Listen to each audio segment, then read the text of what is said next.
सेवानिवृत्त CO are के सिंह से जानिए यूपी में क्यों जरूरी है लिटिगेशन सेल की स्थापना। यूपी में हो रही पुलिस मुठभेड़ों को लेकर आर के सिंह का सरकार को सुझाव।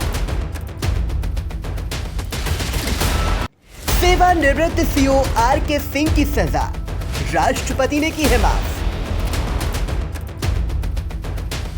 पुलिस कर्मियों को भी साक्ष्य प्रस्तुत करने का दिया जाए मौका।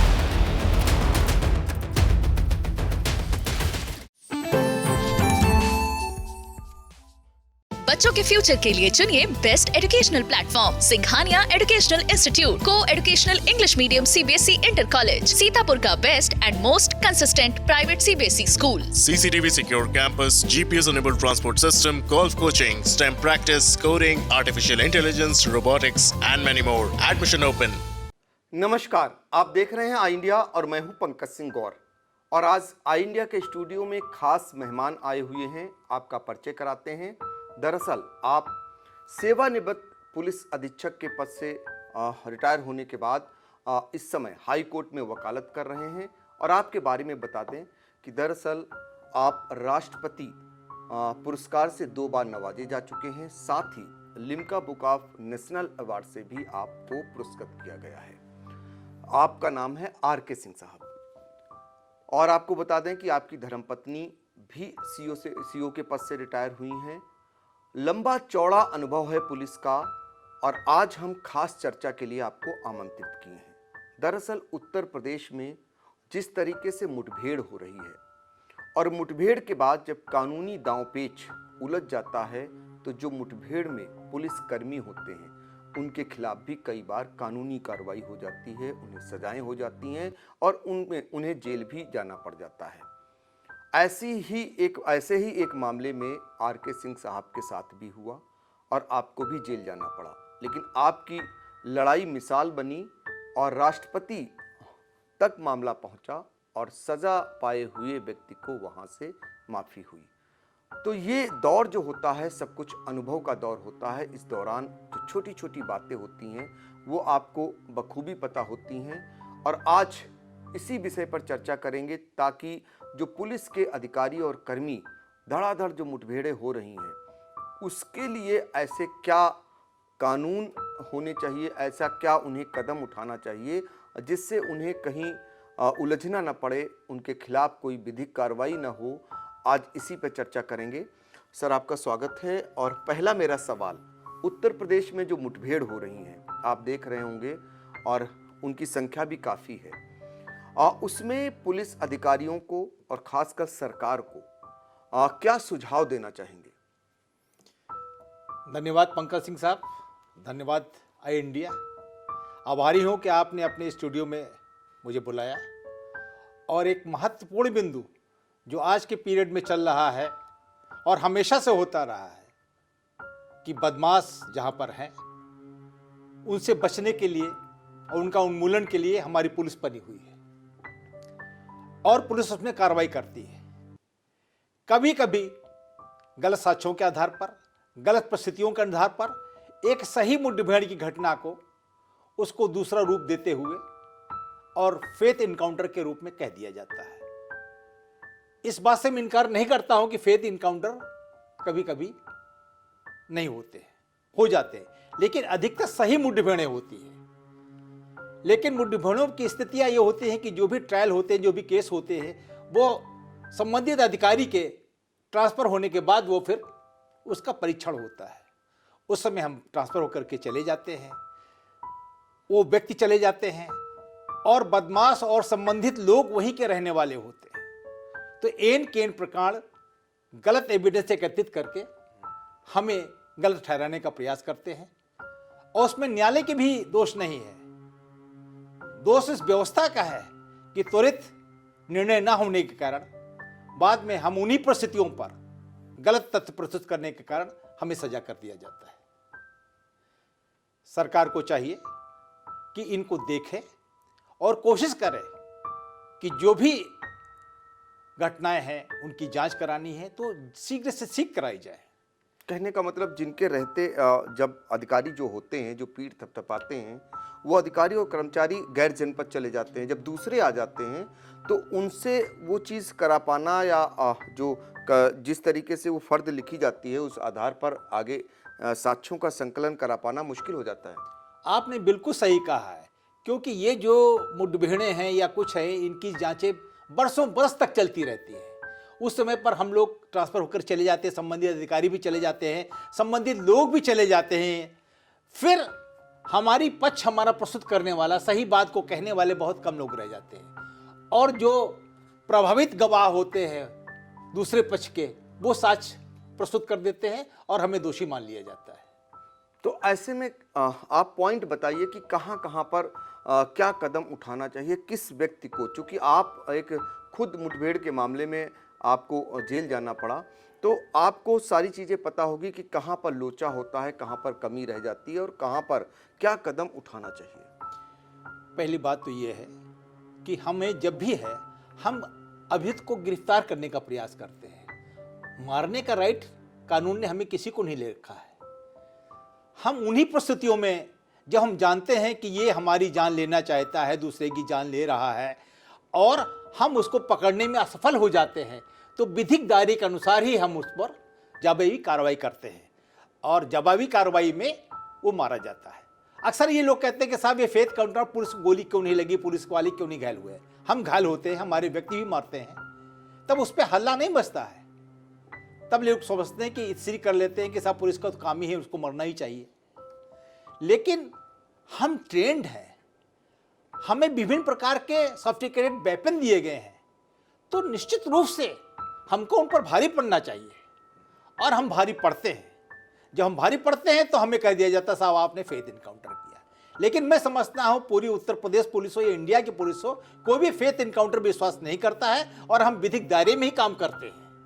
और हमें चाहिए कि हमारे खिलाफ जो भी एलिगेशन हो उसकी नई जांच हो, लेकिन वो जांच शीघ्र होनी चाहिए, और हमें भी अपने तथ्यों को, अपने साक्ष्यों को प्रस्तुत करने का अवसर दिया जाना चाहिए। अक्सर ये होता है कि जांच मान लीजिए आपके सीतापुर में हो रही है और हम वहाँ आगरा में पोस्ट हैं या झांसी में पोस्ट हैं, हमें पता भी नहीं चलता कि हमारे खिलाफ जांच चल रही है। कम से कम हमें उसकी सूचना होनी चाहिए और हमें वहाँ पर बुलाया जाना चाहिए। हम जाके अपनी साक्ष्य को प्रस्तुत करके संबंधी अभियोगों को प्रस्तुत कर सकते हैं, ताकि अपने को बता सके कि हमने जो कार्रवाई किया है वो नियमानुसार न्याय की प्रक्रिया के तहत किया गया है। बिल्कुल, हम जानना चाहेंगे आर के सिंह साहब, आपके साथ भी एक घटना शाहजहांपुर की है, मुठभेड़ कांड की, उसमें भी ज़रा लोगों को बताइए, क्योंकि लोग जानना चाहते हैं आपको। जब इतने बड़े दरबार से आप पर जो है आपको न्याय मिला, राष्ट्रपति तक मामला पहुंचा, तो उसमें कहाँ पर कमी रह गई थी और नहीं समझ पाई व्यवस्थाएं, आपको सफ़र करना पड़ा, आपको जेल जाना पड़ा, और आखिर में आप बाइज्जत वहाँ से बरी हुए, और वो जो ऑर्डर है वो एक अपने आप में मिसाल बना। देखिए पंकज सिंह साहब, 93 की बात है, अक्टूबर 93 की बात है, वो है शाहजहांपुर की बात है। हमारे यहाँ एक आदमी किडनैपिंग होती है, रैंसम मांगा जाता है, और उसी से संबंधित एक रात हम लोगों की मुठभेड़ हो जाती है, जिसमें एक आतंकवादी मारा जाता है और एक फरार हो जाता है। हम लोग ट्रांसफ़र होकर के विभिन्न जिलों में चले जाते हैं। उसमें फाइनल रिपोर्ट लगती है। फाइनल रिपोर्ट न्यायालय दे रहा है, उसको एक्सेप्ट कर दिया जाता है, और उसकी प्रॉपर्टी वगैरह को भी सब नियमानुसार डिस्ट्रॉय कर दिया जाता है। कई सालों के बाद, कई सालों के 20 सालों के बाद उसमें एक रिट होती है, जिसमें ये कहा जाता है पीड़ित पक्ष के पिता द्वारा कंपनसेशन मांगा जाता है कि मुझे कुछ कंपनसेशन दे दीजिए जाए। कोर्ट कंपनसेशन ना दे करके उसमें सीबीआई इंक्वायरी का आदेश कर देती है। उसमें सीबीआई इंक्वायरी शुरू हो जाती है, और सीबीआई इंक्वायरी न करके बल्कि उसमें मुकदमा रजिस्टर कर दिया जाता है। नियमानुसार कोर्ट ने कहा था कि इंक्वायरी करने के बाद 6 महीने के अंदर रिपोर्ट कोर्ट को सबमिट किया जाए, वो न करके हमको कर दिया जाता है। बहरहाल साहब उसमें ट्रायल शुरू हो जाता है, और ट्रायल शुरू होने में ये होता है कि हम लोगों को पता भी नहीं चलता है, विभिन्न प्रकार की गवाहियाँ गुजर जाती हैं, और हम लोग उसमें दोषी ठहराते हुए चार्जशीट लगा दी जाती है, और न्यायालय द्वारा जो हम लोगों को है लाइफ इम्प्रिजनमेंट की सज़ा दे दी जाती है। हमारा परिवार, हमारे शुभचिंतक, हम लोग उसकी पैरवी करते हैं कि नहीं साहब, ये इनकाउंटर सही था, जुनून था, सही आतंकवादी सही घटना में ढिबड़ी में मारा गया था। किन्हीं कारणों से जो है साक्ष्य के सामने जो है हम लोग कोर्ट के सामने अपना पक्ष नहीं प्रस्तुत कर पाए, जिसके कारण हमें सजा दी गई है। इसमें हमारी माफ़ी मिलनी चाहिए। ये बात पंजाब सरकार, उत्तर प्रदेश सरकार और भारत सरकार तक जाती है। भारत सरकार की समझ में आता है कि नहीं, ये घटना मुठभेड़ की घटना सही थी और हमारा जो पुलिस अधिकारी फंसे हैं इसमें, ये निर्दोष फंसे हुए। इस बिना पर पूरे साक्ष्यों का, पूरी परिस्थितियों का अवलोकन करके, समीक्षा करके हमें उसमें जो है पार्डन दे दिया जाता है। तो ये अपने आप में मिसाल बनी हुई। हाँ, ऐसा हम ये चाहते हैं कि जो भी पुलिसकर्मी या जो भी है, जैसे कि इनकाउंटर हो रहे हैं, आज इनकाउंटर हो रहे हैं, इसमें इसकी जांच करनी चाहिए। जांच करके उन परिस्थितियों को देखना चाहिए कि सही क्या है, क्या गलत है, और उसमें एक सरकार की तरफ से हमें एक सुरक्षा कवच कानून के दायरे में हमको प्रदान किया जाना चाहिए, ताकि हम बात सुन सकें, हमारी बातों को सुन सकें। और जिस तरीके से किसी आम जनता का, किसी व्यक्ति की मानवाधिकार उसकी बातों की है, तो पुलिस के भी मानवाधिकार को देखना चाहिए। हम ये भूल जाते हैं कि हमारे ऊपर गोली चलती है, हमारा कोई बंदा मारा जाता है, तो हमारे बारे में नहीं सोचा जाता है, हमारी परिस्थितियों को नहीं सोचा जाता, हमारे परिवार को नहीं सोचा जाता है। तो कम से कम हमारा ही परिवार आम पब्लिक तरह से है, और हम देश की और जनता के लिए और प्रदेश के लिए और राष्ट्र की सुरक्षा के लिए ही बनाए गए हैं। और हम, पंकज जी, दिली कहते हैं कि हर व्यक्ति, हर पुलिस वाला ये चाहता है कि उसके क्षेत्र में अमन चैन काम रहे, अपराध नियंत्रण में रहे, और कोई ऐसी चीज़ नहीं होनी चाहिए जिससे हमारे देश को, हमारे प्रदेश को, हमारे राष्ट्र को नुकसान हो। और हम वही करते हैं। हाँ, हो सकती है भूलवश हमसे कोई गलतियां हो गई हों, लेकिन इन सब चीज़ों की एक समीक्षा करनी चाहिए, और जो सही कार्रवाई है उस परिप्रेक्ष्य में हमें न्याय मिलना चाहिए। हाँ, हम दोषी हों तो हमारे खिलाफ भी कार्रवाई हो, उससे हम इनकार नहीं करते हैं। ना हम किसी को देते हैं, ना हम कोर्ट को दोष देते हैं, न किसी देखते हैं। लेकिन जो इस समय पर जो है सुरक्षा की भावना है, वो एक पुलिस वालों में ही भी एक सुरक्षा कवच होना चाहिए, ताकि हमें भी न्याय मिल सके औरों के तरीके से। बिल्कुल। तो देखिए, सुरक्षा कवच पुलिस का भी होना चाहिए मुठभेड़ के मामले में। ये दशकों का अनुभव कह रहा है, और आप खुद मुठभेड़ के मामले में तमाम सफ़र किए हैं, और ये अनुभव भी बोल रहा है। तो आर के सिंह साहब मुठभेड़ के मामलों में एक विधिक सलाहकार भी बन सकते हैं। यदि सरकार आपकी उपयोगिता समझे तो आपको बतौर विधिक सलाहकार भी बना सकती है, क्योंकि छोटे छोटे पॉइंट जो है उनके ज़रिए जो पुलिसकर्मी दंड पाते हैं वो बच सकते हैं। आपसे बेहतर वो सुझाव कोई नहीं रख सकता है, क्योंकि आप उसमें इतने लंबे समय तक पुलिस की वर्किंग से भी वाकिफ़ हैं, और साथ ही उस दंश को भी झेला है जब एक सज़ा होती है, सज़ा के बाद जेल हो जाती है, और कोर्ट से सज़ा पाने के बाद राष्ट्रपति के यहाँ से आपको बरी किया जाता है। तो ये अपने आप में मिसाल है, अनुभव भी आपको इससे प्राप्त हुआ कहीं ना कहीं। तो हम आखिर में आपसे जानना चाहेंगे आर के सिंह साहब कि आपको अगर मुख्यमंत्री योगी आदित्यनाथ और पूर्व DGP जो रहे ब्रजलाल जी से कोई कुछ कहना हो, जैसे कि आप विधिक सलाहकार दे सकते हैं, आपसे विधिक सलाहकार सरकार ले सकती है, ऐसा मौका मिले तो आप ये दायित्व निभाएंगे? देखिए साहब, मुझसे भी योग्य लोग इस विभाग में हैं, इस समाज में हैं। मैं ये नहीं कह सकता हूँ कि नहीं साहब मैं बहुत योग्य हूँ, लेकिन ये है कि मैं जब पुलिस विभाग से मुझे अवकाश मिला और मैंने इन परिस्थितियों को झेला है, उसके बाद मैंने लॉ ग्रेजुएट था तो मैंने प्रैक्टिस शुरू कर दिया। इस समय हाई कोर्ट लखनऊ बेंच में मैं वकालत करता हूँ। मैंने वहाँ भी काफ़ी बारीकियों को सीखा है कि सही कार्य करते हुए भी कुछ गलतियाँ हो जाती हैं, मौके की त्रुटियाँ हो जाती हैं जो हमको दोषी ठहराने का प्रयास करती हैं। तो उन बारीकियों को जब भी हम कोई कार्य करें तो हमें जो है कानून के दायरे में ही कार्य करना चाहिए, और ये मान के चलना चाहिए कि कोई हमारा दुश्मन नहीं है, ना ही कोई हमारा जो है जिसको कहा जाए कि हमारा विरोधी है। हमें निष्पक्ष कानून के दायरे में पुलिस की कार्रवाई करनी चाहिए, और इसी को हम सोच के करते हैं। और आज हम कानून की बारीकियों को भी काफ़ी जान चुके हैं और प्रतिदिन सीखने का प्रयास करते हैं। सरकार से, वरिष्ठ अधिकारियों से मेरा ये अनुरोध है कि कुछ स्टेटों में, जैसे पंजाब है और भी कई स्टेट हैं, जिनमें एक पुलिस के सही कार्यों को सुरक्षा देने के लिए एक सुरक्षा कवच के रूप में एक लिटिगेशन सेल की स्थापना की गई है। जो उनके व्यक्ति किन्हीं कारणों से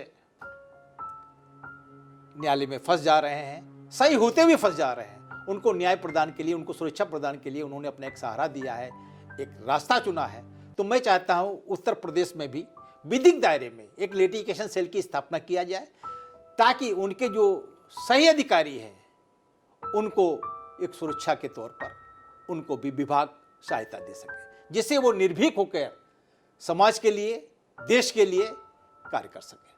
देखिए, बहुत बड़ा सुझाव आपने दिया। चूंकि पंजाब का जिक्र आपने किया, पंजाब में दरअसल जब आतंकवाद चरम पर हुआ तो वहाँ मुठभेड़ें हुई और वहाँ बड़े पैमाने पर पुलिसकर्मियों को जेल जाना पड़ा, उन्हें सजाएं हुई और सरकार ने एक कदम उठाया और एक सेल का गठन किया।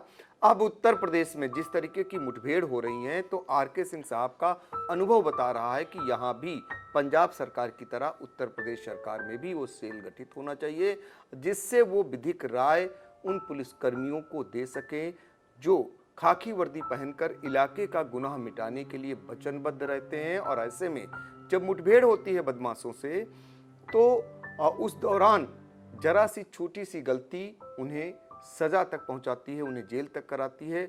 उससे कैसे बचा जा सकता है, इसके लिए सरकार को ये कदम उठाना चाहिए। ये आर.के. सिंह साहब का सुझाव भी है। सर, आपने बहुत अहम जानकारी दी, अहम मुद्दे पर आपका बहुत बहुत शुक्रिया। धन्यवाद पंकज जी, धन्यवाद आई इंडिया। आपका चैनल जिस तरीके से समाज हित में निष्पक्ष रूप से सुबह सुबह लोगों के सामने रखता है और हमेशा सजग रहता है कि समाज को सही बातें बताई जाएं, उसके लिए बहुत बहुत शुक्रिया आपका। बहुत बहुत धन्यवाद। धन्यवाद।